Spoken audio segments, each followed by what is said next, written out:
Začneme tým, že si urobíme uzlík so slučkou.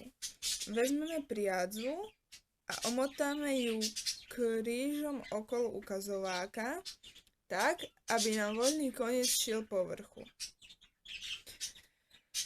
Snímeme z prsta a voľný koniec prevlečieme zo spodu vzniknutou slučkou. Nakoniec uzlík zatiahneme. A máme hotový uzlík so slučkou.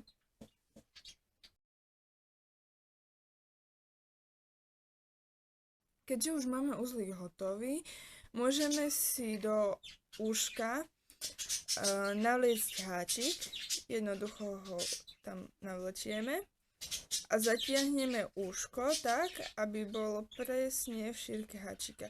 Ale nie úplne, aby nám ostala trošku vôľa. Tak, teraz si priadzu dáme na prsty.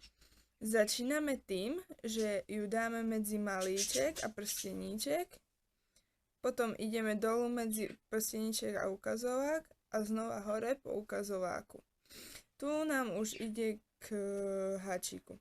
Teraz, ukazovák držíme vždycky rovno a prostredníkom a palcom si držíme už spravené hačkovanie.